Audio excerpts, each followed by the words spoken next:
What's up, everybody? Before we get started, I just wanted to give a huge thank you to Jill over at Whispering Willow Farms, who many of you have come from her channel over, and she's just so wonderful and sweet.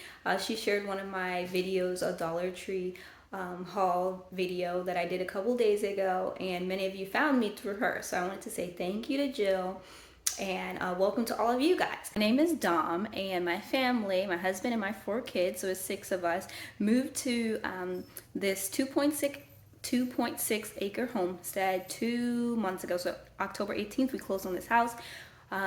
It was very wooded, and we had lots of work done. We had it forest mulched. We put up a fence. I have 8 garden beds right now that I'm building. And we've been just slowly, we have chickens, we have 2 dogs, a fish, my daughter's fish, 2 cats, a hamster. We've slowly just been working on getting this homestead up and running. So it's been a little bit over 3 weeks since I planted all of my onions out, and it's time to fertilize them. So I have some blood meal here.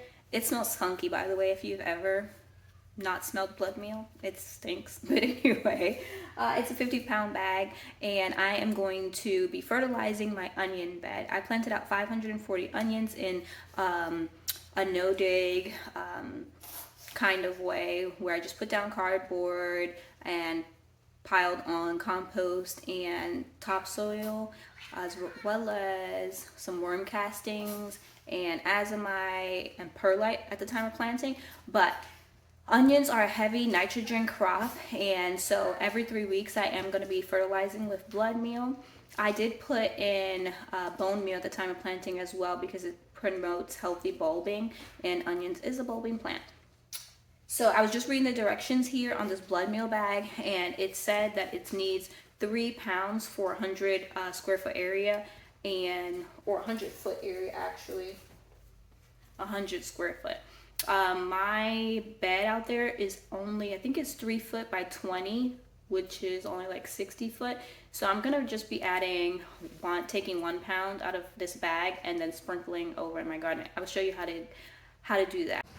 Y'all, this smells so bad for real. So this is what it looks like. It's just red colored, obviously, because it's from the blood of animals. So yeah, it says 100 square foot. That bed is 60 square foot. You need 3 cups for 100 square foot, and since that bed is 60 square foot, I'm going to do maybe like a little over a cup and a half, and I'm going to pour it in here so that I can walk it out to my garden. Y'all, that stinks so bad. So I have 3 daughters and 1 son. My daughters are 3, 7, 9, and my son's 14. We lived in this travel trailer for 2 years after we sold our house in another area of South Carolina. I don't know if I mentioned that, but we are in South Carolina, Zone 8B.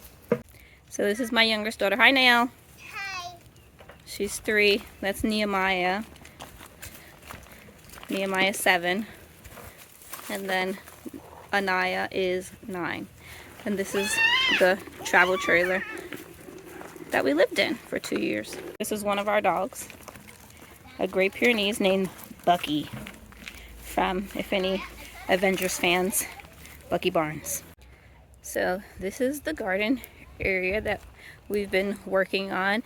This is all wood or logs that we had on our property, that we had trees cut down. There is a big pile of trees of logs actually now, and limbs, and my son and I moved the logs over here. Right here I have ranunculus that's been out for about a month now. And this is where my onions are. And this is where I'll be fertilizing.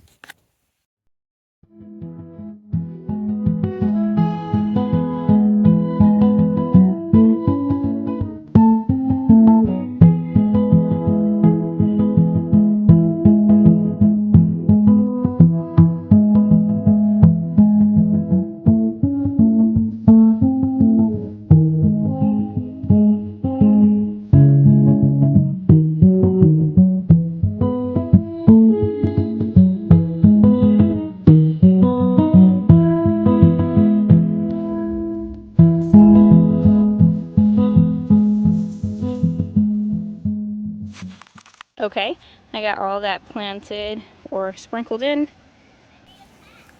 I have lots of leaves in this bed that actually blew out of these beds.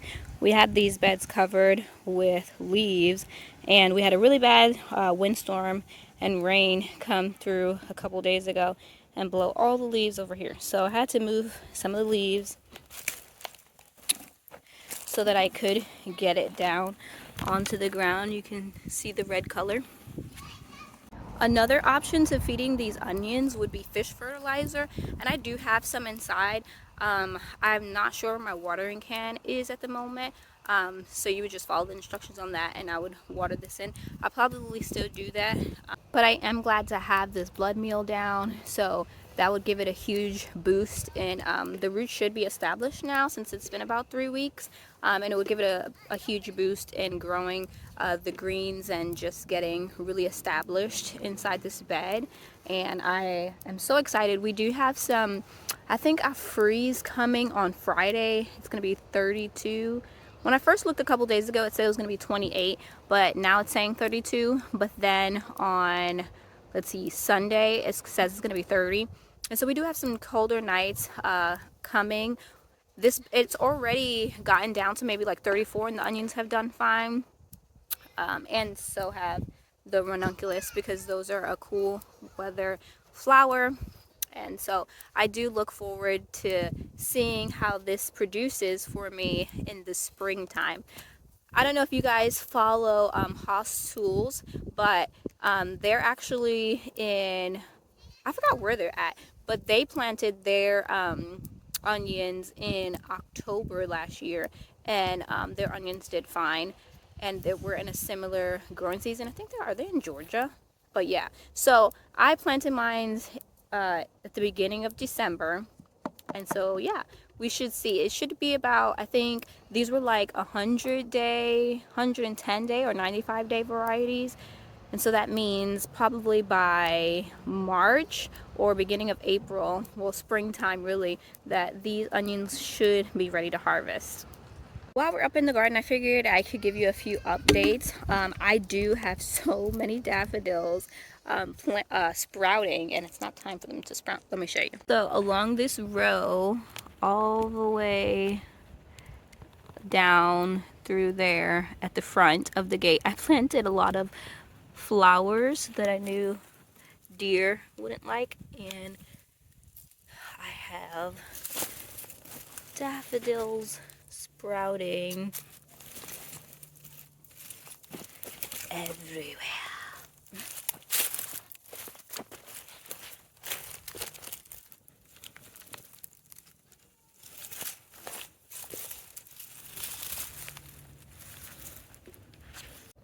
I've never grown daffodils before, or tulips.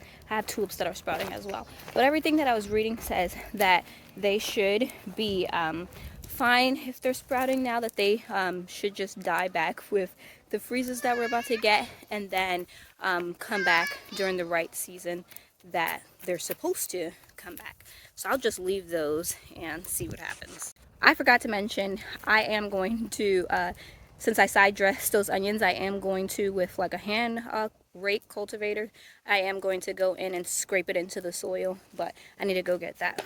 And since we're doing introductions, I thought I would introduce you to my husband. This is Jonathan. Hey. I call him John. And right now we are actually building the Justin Rhodes chickshaw, and so he's actually just cutting the pieces to begin that. Yeah. Last but not least, this is my son Aiden. Hi. He is doing math, looks like algebra. Yes. We do homeschool all of our kids. My son's in 9th grade, so he's working on algebra. My girls already finished school because they're only in 1st and 4th grade, and then my 3-year-old, she's not in school. So I'm actually gonna go ahead and end this video here, but I'm so excited to be on this journey with you guys, and I look forward to seeing you guys again real soon. So I'll see you guys next time. Bye.